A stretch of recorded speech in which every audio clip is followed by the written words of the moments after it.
আমিরে জামাত নোয়াখালী সুবর্ণচরে যে নারীকে ধানের শীষে ভোট দেওয়ার কারণে 18 সালে ধর্ষণ করা হয়েছিল, তার সম্মানার্থে সেটি পৌরসভা দেওয়ার ঘোষণা করেছিল, তাই না?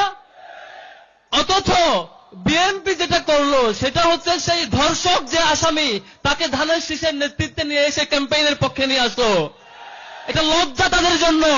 সম্মানিত বন্ধুগণ, তারা সারা দেশে প্রচার করছে আমরা নাকি নারীদের ভোট পাবো না, নারীদের পক্ষে থাকতে পারবো না, এবং তারা নাকি নারীদেরকে এম্পাওয়ার করছে। তারা 10 জন নারীকে প্রার্থী করেছে। আমরা সেই তালিকা চেক করলাম, তার মধ্যে 5 জন হচ্ছে পিতা কোটায় পাওয়া আসন, তার মধ্যে 3 জন হচ্ছে স্বামী কোটায় পাওয়া আসন, তার মধ্যে 1 জন হচ্ছে ভাই কোটায় পাওয়া আসন, আর 1 জন হচ্ছে শ্বশুর কোটায়।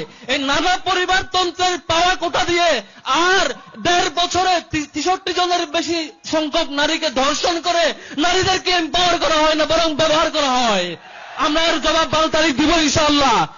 সম্মানিত বন্ধুগণ, আওয়ামী লীগের আমলে আমরা দেখেছি ব্যাংক লুটপাট কারে বলা হয়।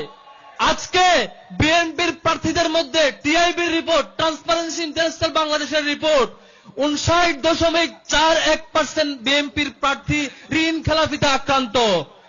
এই ঋণ খেলাপিতে আক্রান্ত প্রার্থীরা কয়েকদিন পরে এমপি হলে ব্যাংক লুটপাট ছাড়া আর কিছু করবে না।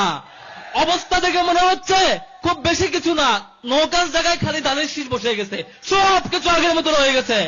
আমরা এর জবাব ইনশাল্লাহ দেব।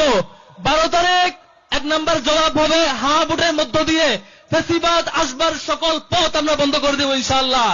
দ্বিতীয়ত ভোট হবে কোন মার্কায়? কোন মার্কায় ইনশাআল্লাহ? 12 তারিখ কোন মার্কা জিতবে ইনশাআল্লাহ?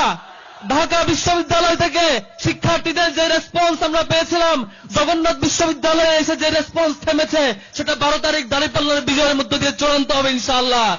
শেষ করছি। ওয়া মা তাওফীক ইল্লা বিল্লাহ। আসসালামু আলাইকুম ওয়া রাহমাতুল্লাহ।